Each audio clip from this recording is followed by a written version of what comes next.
विकास आंखों पर काला चश्मा लगाए कॉलर खड़ा किए हुए घर में प्रवेश करता है। दीनदयाल दौड़ कर आगे आते हैं और गले मिलते हैं।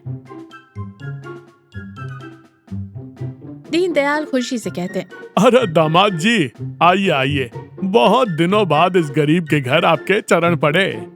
विकास चश्मा उतारते हुए रुतबे से कहता है, अरे ससुर जी, क्या बताऊं, फुर्सत ही कहाँ मिलती है। कल ही विधायक जी का फोन आ गया था। बोले, विकास बाबू, अगर तुम नए पुल के उद्घाटन में नहीं आओगे तो मैं फीता नहीं काटूंगा। मैंने भी कह दिया, विधायक जी मुझे ससुराल जाना है, फीता आप खुद काट लीजिए। दीनदयाल आंखें फाड़ कर कहते हैं, बाप रे, विधायक जी से इतनी गहरी जान पहचान। सावित्री हाथ में पानी का ग्लास लाते हुए कहती है, अरे दामाद जी, आप भी ना बहुत बड़े आदमी हो गए हैं, लीजिए पानी पीजिए। विकास पानी पीते हुए कहता है, अरे सासू माँ, ये तो कुछ भी नहीं है। परसों ही दिल्ली से सांसद जी आए थे, मेरे साथ बैठकर चाय पी और बोले कि विकास जी, अगले चुनाव में आप मेरा प्रचार संभालिए। मैंने कह दिया, मेरे पास टाइम नहीं है। दीनदयाल जी गर्व से सीना चौड़ा करके कहते, सावित्री, देख रही हो, हमारे दामाद जी की पहुंच दिल्ली तक है। सावित्री मुस्कुराते हुए लेकिन थोड़ी उदासी से कहती है, पहुंच तो बहुत है इनकी, लेकिन हमारे दिन ही खराब चल रहे हैं। पिछले 1 महीने से पूरे इलाके में गैस सिलेंडर की ऐसी किल्लत हुई है कि क्या बताऊं। लकड़ी के चूल्हे पर खाना बना बना कर तो मेरी आंखें ही सूज गई, खांसी अलग हो रही है। दीनदयाल जी को अचानक कुछ याद आता है। अरे हाँ दामाद जी, आप तो विधायक, सांसद सबको जानते हैं। गैस एजेंसी वाले तो आपके सामने हाथ बांधे खड़े रहते होंगे। क्या आप अपने रसूख से एक गैस सिलेंडर का जुगाड़ करवा सकते हैं? विकास अंदर से घबरा जाता है, लेकिन चेहरे पर मुस्कान बनाए कहता है, गैस सिलेंडर? हाँ बेटा, बस एक सिलेंडर। मैंने एजेंसी के इतने चक्कर काटे, लेकिन वो कहते हैं कि पीछे से सप्लाई बंद है। आपकी एक कॉल से तो काम हो ही जाएगा। विकास झूठी हंसी हंसते हुए कहता है, ससुर जी, आप भी ना चींटी मारने के लिए तोप मंगवा रहे हैं। गैस एजेंसी का मालिक तो मेरे साथ स्कूल में पढ़ता था, मेरा लंगोटिया यार है। आप चिंता मत कीजिए, बस 1 घंटे का समय दीजिए, आपका बेटा अभी सिलेंडर आपके आंगन में लाकर खड़ा कर देगा। विकास घर से बाहर निकलता है। उसका कॉलर जो अभी तक खड़ा हुआ था, अब नीचे गिर चुका था। चेहरे पर पसीना है। वो फोन निकालता है और अपने दोस्त को लगाता है। विकास फोन पर गिड़गिड़ाते हुए कहता है, हेलो पप्पू भाई, अरे भाई, कहीं से एक गैस सिलेंडर का जुगाड़ करा दे, मेरे ससुराल में बहुत बेइज्जती हो जाएगी यार। क्या तू खुद ही हीटर पर खाना बना रहा है? अरे फोन तो मत काट। हेलो। विकास दूसरा नंबर डायल करता है। चिंटू मेरे भाई, तू तो कहता था तेरी बहुत पहुंच है, एक गैस सिलेंडर दिला दे। क्या कहा?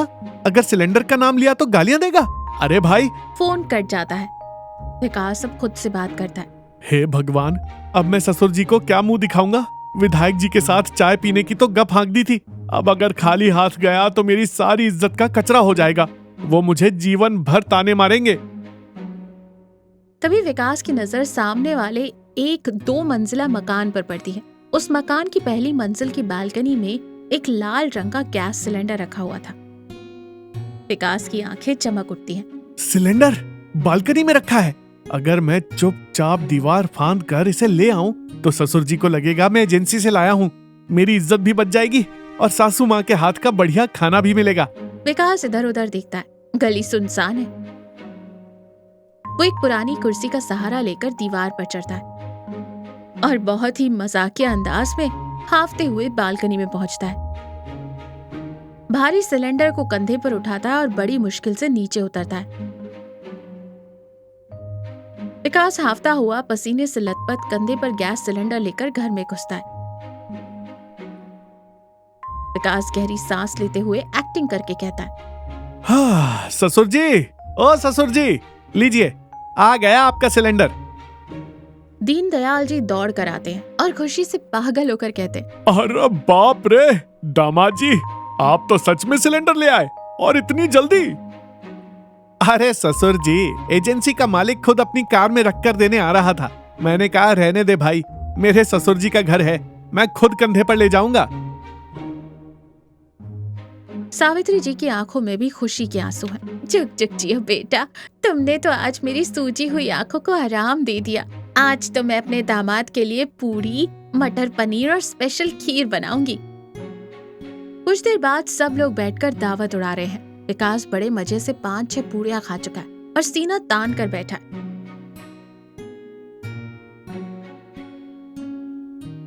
विकास सोफे पर लेटकर डकारे ले रहा है। तभी दरवाजे पर दस्तक होती है। ससुर जी के पड़ोसी और खास दोस्त मिश्रा जी अंदर आते हैं। मिश्रा जी मुंह लटकाए हुए हैं। राम राम दीनदयाल भाई। राम राम मिश्रा जी, आइए बैठिए। अरे कल रात आपको बुलाया था, आप आए क्यों नहीं? हमारे दामाद जी आए हुए हैं। मिश्रा जी मायूस होकर कहते, अरे भाई क्या बताऊं, आज शाम को शहर से मेरी बेटी वाले आ रहे हैं लड़का देखने, और घर में गैस का एक कतरा नहीं है। हलवाई सिर पर बैठा है, पूरे शहर में कहीं गैस नहीं मिल रही। लगता है बेटी का रिश्ता टूट जाएगा। दीनदयाल जी गर्व से सीना तान कर कहते, बस इतनी सी बात के लिए परेशान हैं आप? अरे मिश्रा जी, आप हमारे खास दोस्त हैं। आप ऐसा कीजिए, हमारे रसोई घर में जो भरा हुआ सिलेंडर रखा है वो आप ले जाइए। सोफे पर बैठकर चाय पी रहे विकास को अचानक खांसी आ जाती है। क्या ससुर जी, वो सिलेंडर तो सासू माँ के लिए है। दीनदयाल जी विकास की बात बीच में काट कर कहते, अरे दामाद जी, सासू माँ का काम तो बाद में भी हो जाएगा। अभी मिश्रा जी की बेटी की इज्जत का सवाल है। और वैसे भी जब हमारे पास आप जैसा पहुँच वाला दामाद है तो हमें किस बात की चिंता? आप तो शाम तक दूसरा सिलेंडर मंगवा ही लेंगे, है ना दामाद जी? मिश्रा जी उम्मीद भरी नजरों से विकास को देखते हैं। क्या सच में बेटा तुम एक और ला दोगे तो मैं ये ले जाऊं? तुम तो भगवान का रूप हो बेटा। हाँ हाँ जी अंकल जी, आप ले जाइए, मेरा क्या है। एजेंसी वाले तो मेरे घर की खेती है, मैं रात तक दूसरा ले आऊंगा। मिश्रा जी खुशी खुशी सिलेंडर उठा कर ले जाते हैं। विकास अपना सिर पकड़कर बैठ जाता है। विकास काले कपड़े पहने हुए, मुंह पर रुमाल बांधे दबे पांव चल रहा है और खुद से बड़बड़ा रहा है, मेरे पास आप जैसा पहुंच वाला दामाद है। ससुर जी ने तो मुझे ही गैस के चूल्हे पर बैठा दिया। कल वाले पड़ोसी ने तो अपनी बालकनी में ताला लगा दिया है। आज कहां से चुराऊं?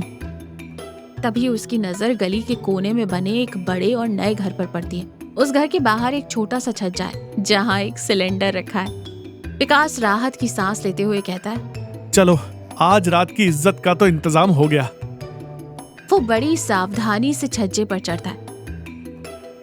गैस का सिलेंडर बहुत भारी है। वो उसे अपने कंधे पर उठाता है और बड़ी मुश्किल से नीचे सड़क पर आता है। उस सिलेंडर के वजन से डगमगा जाता है। बाप रे, लगता है पूरा भरवा कर रखा था। आज तो मेरी कमर टूट जाएगी।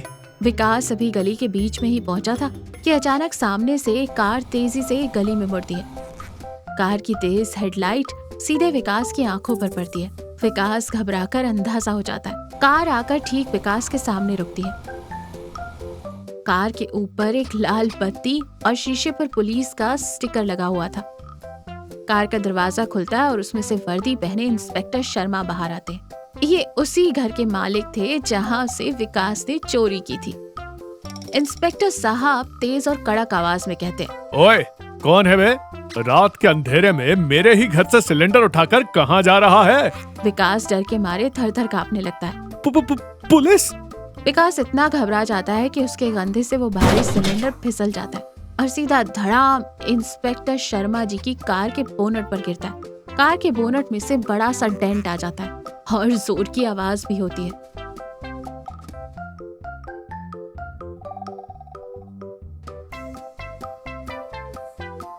ना मेरे घर में चोरी कर रहा है, बल्कि मेरी ही कार का कबाड़ा कर दिया।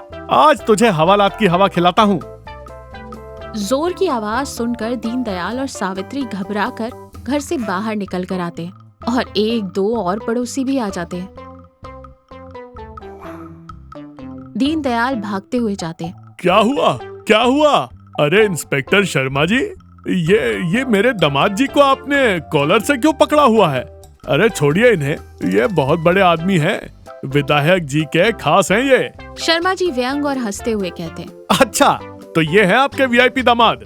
दीनदयाल जी, आपका यह विधायक जी का खास आदमी मेरे घर से सिलेंडर चुराकर भाग रहा था और पकड़े जाने के डर से इसने सिलेंडर मेरी कार पर पटक दिया। दीनदयाल अवाक रह जाते, उनके पैरों तले जमीन खिसक जाती है। क्या क्या बक रहे हैं आप शर्मा जी? हमारे दामाद जी चोरी? बेटा विकास, बता दो इन्हें कि ये झूठ बोल रहे हैं। तुम तो कह रहे थे एजेंसी का मालिक तुम्हारा यार है। विकास सर झुकाए खड़ा है, उसकी आंखों से आंसू बहने लगते हैं। उसकी सारी झूठी शान और अहंकार आज धूल में मिल चुका है। विकास रोते हुए दीनदयाल जी के पैरों पर गिरता है। मुझे माफ कर दीजिए ससुर जी, मैं बहुत बड़ा झूठा हूँ।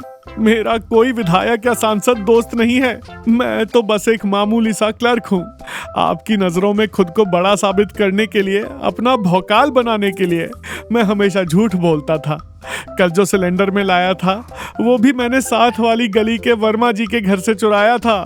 सावित्री जी मुंह पर हाथ रखकर रोते हुए कहती है, हे भगवान, मेरे दामाद ने चोरी की, वो भी मेरी झूठी तारीफों के लिए। दीनदयाल जी आंखों में आंसू और आवाज में भारी दर्द लिए कहते, बेटा विकास, तुमने ये क्या किया? तुमने सोचा कि तुम्हारी इन बड़ी बड़ी झूठी बातों से मैं तुम्हारी इज्जत करता था? नहीं बेटा, एक पिता अपने दामाद की इज्जत इसलिए करता है क्योंकि उसने अपनी बेटी का हाथ उसके हाथों में सौंपा है। दीनदयाल विकास को कंधे से पकड़कर उठाते और गहराई से समझाते, झूठ के पांव नहीं होते विकास बाबू, और दिखावे की उम्र बहुत छोटी होती है। इंसान की असली इज्जत उसके काम और उसकी सच्चाई से होती है। झूठी शान दिखाने के चक्कर में तुमने आज सच में हमें समाज में मुंह दिखाने लायक नहीं छोड़ा। एक गरीब इंसान जो सच की राह पर चलता है वो उस राजा से 100 गुना बेहतर है जो झूठ के महल में रहता है। मुझसे बहुत बड़ी गलती हो गई बाबूजी। मैं आपकी इज्जत बढ़ाना चाहता था, लेकिन मैंने ही उसे मिट्टी में मिला दिया।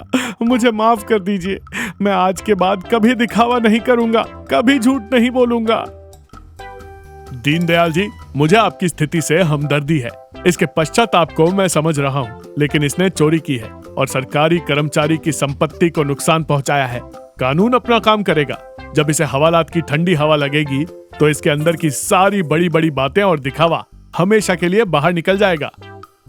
इंस्पेक्टर शर्मा विकास को हथकड़ी लगाते हुए अपनी गाड़ी में बिठाते हैं।